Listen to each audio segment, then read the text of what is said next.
Introducing a dating app strictly for Disney adults. A soccer star is in trouble for hiring dwarves and breasts for his birthday. And a new Uno card game casino club hits Las Vegas. These are the weird stories for Thursday on Weird AF News, the only daily weird news podcast hosted by a comedian in a closet. There is a dating app just for Disney adults. That's right, a new app could help Disney lovers find their happily ever after partner.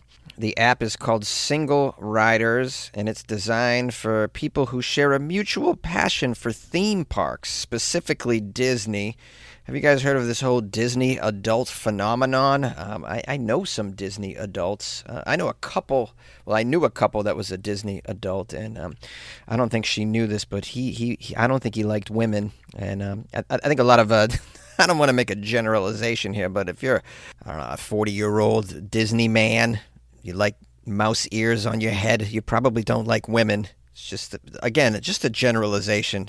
And I say that just to say I don't know how successful this dating app is going to be. Sure, you could probably find some adult friends to go to Disney with, but are you really going to find love? Let's keep reading, though, before we judge too much. Before I judge too much. I tend to judge way too much. Now, this Disney dating app wasn't even created by Disney, right? What a surprise that is. It was created by a TikToker named Joe the Bearded Nerd. He explained that the idea came after he was stood up on a date.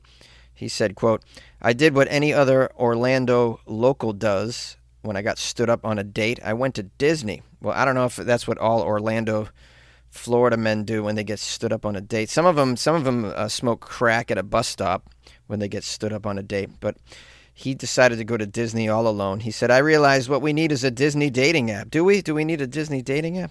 The app is expected to have a romantic and friendship option. Hey, I mean, this sounds very useful. If you're a fan of Disney, it allows you to link up with other like-minded people, and isn't that great for the dating world? Niche dating apps could be the future. Now, I know they have a niche coffee dating app, but there's room for others as well. You could do, sports. You could do musical interests, dating apps surrounding pets, like dog lovers getting together, cat lovers, etc. There's room for these niches, and now it's becoming so easy to create an app using AI. You can do these things on the cheap, not like you could before. So you can get really specific, I think, with these. Now, the article says many people are excited about the concept as Disney adults often visit theme parks by themselves. I didn't know that they went by themselves. The ones I knew always went in a group, and they all had to pass. Well, if it's true that most go alone, then this is helpful, this app. Here's a quote from Robin, who says, "I go to the parks all alone. It would be awesome to have a feature that shows if other singles are at the park at the same time." Yeah, I agree. Theme parks are always better if you're going with a crew, and Disney as well. These Disney adults, they need friends. They need friends. I think it's an odd thing, this Disney adult phenomenon that's been going on for the past few years, but whatever makes you happy, man. I'm not going to yuck their yum. I get it. People want to escape reality because reality is difficult. So, I mean, what's one way to escape reality? Go live in this Disney world. I mean, that place is a fantasy land, and it makes you forget about the outside world. It's this little bubble of joy and happiness and excitement. I mean, I get it. I get it. A lot of people escape reality by diving into chemicals, They harm themselves with booze and drugs and this sort of thing, or maybe, sex. Hey, here's a healthy way to do it. You just live at Disney.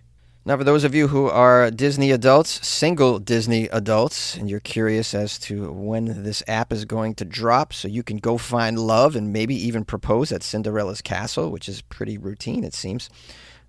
It says it'll be launched by the end of the year. The app is expected to debut with location-based features, allowing users to see if other singles are currently at the same park. Additional filters, similar to those on mainstream dating platforms, will be available, like age, location, and interests, etc. Nice. And maybe, as I alluded to earlier, this will kickstart even further niche dating apps. For instance, maybe they make one for Florida man, which allows you to link up with other Florida men in Walmart parking lots. A soccer player is being investigated for his birthday bash, which included dwarf exploitation and paid breast-sized guests. Oh, shocking. I can't believe it. Paid breast-sized guests? What Let's get into the story and find out what size these breasts were. Oh, see, Weird AF News asks the tough questions. We have here a birthday party for a soccer player named Lamine Yamal, who's Spanish.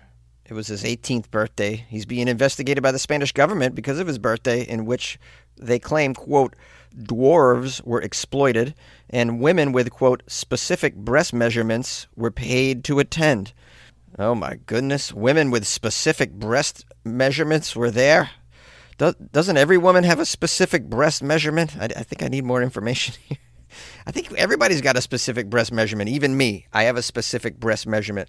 What am I, an A cup, a B cup? Well, I'll leave that up to your imagination to guess that. All right, now for the details. Let's see if we can get some measurements out of this. A particular model named Claudia Calvo, must be a famous model. She claimed the Barcelona superstar soccer player supposedly paid for 12 women with, quote, certain breast sizes to attend the controversial bash. Well, Claudia won't even say what breast sizes. It's really keeping these breast sizes under wraps, or under bras, if I may be so punny. Now it says, as a result of the 18-year-old's... He was 18 years old? Wow. Yeah, his 18th birthday party. Of course he had women with a certain breast size at his 18th birthday party.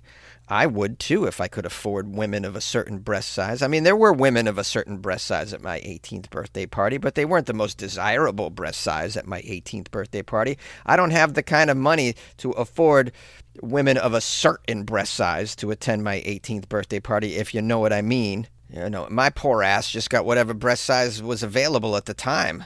It was certain breast sizes, but it wasn't like certain breast sizes. You know? All right, now the government here of Spain is seeking a massive fine for this 18-year-old, and they're probing into the mafia-themed shindig. It was mafia-themed. Reportedly, it included paid attendees with dwarfism, and this has led to some public outcries and threats of legal action by a organization called the ADEE. It's the Association of People with Achondroplasia and Other Skeletal Dysplasias with Dwarfism.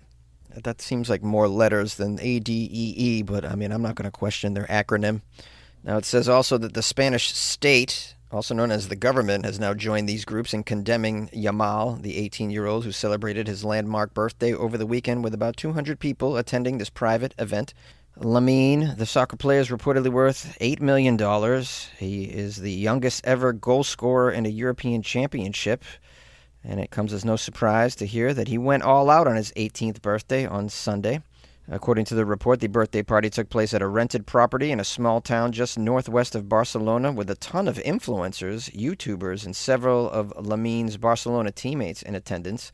It's been reported that guests were banned from filming on their phones at the event. However, numerous videos have since surfaced, including one which appears to show a group of men with dwarfism arriving at the venue with their luggage. The presence of the individuals with dwarfism is what's been leading the investigation into determine whether or not this party breached any disability laws which prohibit the mocking or denigrating of people with any disabilities in the country. All right, well, I mean, I, for one, I'm not going to judge an 18-year-old for hiring women with certain size breasts to show up at his 18th birthday party. He's got $8 million. This is what's going to go down. And I can't, until I've learned what the people with dwarfism did at the party as a form of entertainment, I can't really judge this either. Now, I know it's pretty common for people to hire dwarves for an event called dwarf tossing. I don't know, you might have seen that on the movie Wolf of Wall Street. I've covered a story about that, by the way, dwarf tossing. It's exactly like it sounds like. You have a contest to see how far you can throw someone with dwarfism, and it takes place at bars sometimes. You know, there's pay involved, and it's completely consensual between all parties, from my understanding. Now, it says the soccer player boy Lamine has yet to speak about this controversy publicly. However, a Spanish radio station called RAC1 broadcasted an interview with an individual claiming to be one of the artists with dwarfism who was hired to attend the party. This individual, who chose to remain anonymous, defended the soccer player's actions, saying, quote, "No one disrespected us. I don't understand why there's so much hype. We are normal people who do what we want in an absolutely legal and consensual way." As be that as it may, that's not going to stop the virtue signalers out there from coming to the defense of niche groups in the culture that they actually don't belong to and barely understand. This has been going on for a few years now. And if you don't believe me, all you need to do is to look into the drama surrounding the term Latinx. And there's other cases, I'm sure, of people coming to the defense, being outraged about a group that they do not belong to, in which they should feel outrage, whether they do or not. Does that make any sense? And this is going to continue as long as we have seemingly full-time outragers. There's just full-time outraged people out there. This is their job, to be outraged. I encounter them all the time. I get messages from them regarding my podcasts. They're outraged by it. They can't believe it. I get contacted regarding my stand-up comedy. They're outraged by it. No, I've never had the government look into my antics and shenanigans at all, but I suppose that's because I just haven't outraged enough people. But if you give me $8 million and it's my birthday, I'll outrage some people. Oh, yeah. Rated T for Teen. Each year, thousands of adults lose their shred.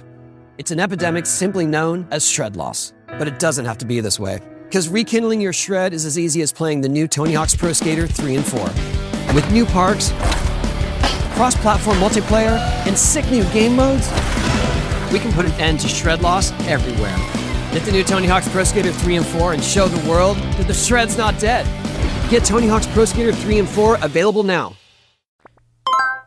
A new Uno card game casino club is going to be hitting Las Vegas. Sounds amazing. I love Uno. You ever played the Uno card game? It's a classic American card game. The goal is to get rid of all of your cards before your opponents, and you don't use a regular deck of cards that you would see ordinarily at the casino. It's its own specific deck of cards. It has, skip, reverse, draw 4, pick a color, draw. I think I'm nailing some of these anyways. I haven't played it in a long time. A lot of fun. I recommend looking into it. Never thought for the life of me it would be offered at a casino, but that's what it sounds like. Let's get into the details and figure out exactly how they're going to be presenting this. The article says, for many Americans, casinos may conjure up glamorous images of James Bond-style sophistication and high-roller strategy playoffs. But now a new venue is due to launch, based around the card game Uno. This card game, popular with families and children thanks to its simple rules, will be the main attraction at a dedicated suite in Las Vegas starting this weekend, and similar Uno venues are planned nationwide. Here's a little section of the press release. It says Palms Casino Resort is throwing a wild card by opening the first ever Uno social club just off the Strip in Las Vegas. More Uno clubs are expected to open across the U.S. later this year, according to the toy maker Mattel, which owns the brand. It is unclear whether players will actually be able to gamble on the Uno game in Las Vegas. Well, I assumed it's in Las Vegas, right? I'm not going to the Uno club unless I can win some money playing Uno, which I'm pretty good at from what I remember. I'm sure there'll be a kids section where they don't play for actual money, but maybe pretend money and win prizes or something. But yeah, if I'm an adult going to the Uno club, I'm playing Uno for cash. That'd be quite an experience. I mean, imagine drinking a whiskey sour while playing Uno. I don't think I've ever done that in my life. Now, this article has some very fascinating stats about the card game Uno. Did you know that Uno is owned by an estimated 80% of American households, according to the National Museum of Play? They've dubbed it America's favorite game. I had no idea it was that popular. 80% of households have Uno? Wow. Mind-blowing.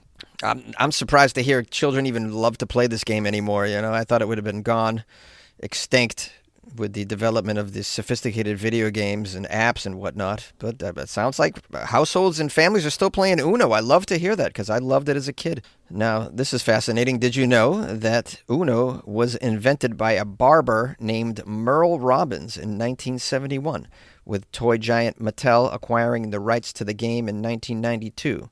And here's a stat that'll blow your noggin. They say here a set of Uno is sold in the U.S. every second. 60 games sold each minute. Isn't that fascinating? That's crazy. I love to hear this. This is great. I want to visit this Uno place, but I'm not going to be able to get to Vegas this weekend. Hopefully they'll have a pop-up in my area. There's some casinos here in Southern California. Now, the Uno Social Club will feature a number of Uno game tables, including new extensions, and a personal Uno game dealer will shuffle the decks in style, according to the Palms Casino. Uno decks will include Uno Golf, Uno Teams, and Uno Show 'em No Mercy. All right, there's more versions of Uno. I've never even heard of these. I'm more of a classic Uno kind of guy, if you know what I mean. Now, if you can't make the event in Vegas, no worries. They say many more Uno social clubs are going to be popping up across the country later this year with experiences in bars and venues in many major U.S. cities. Each event will transform everyday hotspots into the ultimate game night destination with Uno-themed drinks, tournament-style play, photo moments, and more. Uno-themed drinks really caught my eye right there. What could that be? Oh, man. All right, I did a little further dive to try and find if there were other articles describing the Uno-themed drinks. Could not find any information, although on the drinks, but it does say it's also coming to Atlanta, so take a look out for that if you're in Atlanta. And so as far as Uno-themed drinks, we'll just have to use our imagination. And if you're serving up some Uno-themed drinks, I would like to draw two, please, and reverse back to me, please. And reverse back to me, please. This episode is brought to you by LifeLock. Between two-factor authentication, strong passwords, and a VPN, you try to be in control of how your info is protected. But many other places also have it, and they might not be as careful. That's why LifeLock monitors hundreds of millions of data points a second for threats. If your identity is stolen, they'll fix it, guaranteed, or your money back. Save up to 40% your first year. Visit lifelock.com/podcast for 40% off. Terms apply. Hi, my friends and loyal listeners of the Weird AF News podcast. Thank you for hanging out with me. If you haven't subscribed yet, please consider doing so on whatever platform you happen to be listening to this podcast on, whether it's Spotify or Apple Podcasts or YouTube. Just hit the subscribe button and stick around with me and give me a chance. I do weird news 5 days a week, and on Friday, it's only weird news from Florida. That means tomorrow, I'll be putting together the Florida Friday episode. If you would like to send me articles that you think are appropriate for the Florida Friday episode, my email is funnyjones@gmail.com. I'm also on Instagram @funnyjones. You can slide the Florida links into my DMs. I will get them there. I check it every single day. I want to give thanks and praise to... We have here James Rakshis. Rakshis. I don't know if I'm saying this last name correctly. Rakshis. James bought me some coffees off my website, weirdafnews.com, because James is extremely generous. James even wrote me a lovely note, because James is, in addition to being extremely generous, James is really kind and complimentary, and James gives a damn about Jonesy. James wrote, "Hey, Jonesy, here's some lobster money." Lobster money. Lobster money. Yeah, I love lobster. Now I can afford some lobster because James gave me some lobster money. James says, "I love the podcast. I listen every day when I'm in the office. You are my traffic-laden commute. You make my traffic-laden commute bearable." So look at that. I'm adding something to James's life here, making your commute a little more bearable. I'm happy to do so. I'm sure I do that for many people. Make your commute a little bit more bearable. It's better than listening to mainstream news on the way to work. That's going to get you all riled up and in a bad mood. You don't want to be a sourpuss. You don't want to be on edge. You don't want to have all that cortisol flowing through your veins and in your brain when you get into work. That's just going to make for a stressful day. No, you want some Weird AF News on the way to work. You want some stories you can listen to and enjoy and laugh a little bit. And then you can tell your coworkers, when you get to work, it could be a conversation piece if the story's crazy enough. So anyways, that's what I'm hoping I provide, and according to James, it's working. So thank you, James, for the coffees. If you want to be awesome like James, support the show, go to weirdafnews.com and you can join the Patreon. You can buy the coffee. All right, I'm going to let you go there. We'll see you tomorrow for a Florida Friday.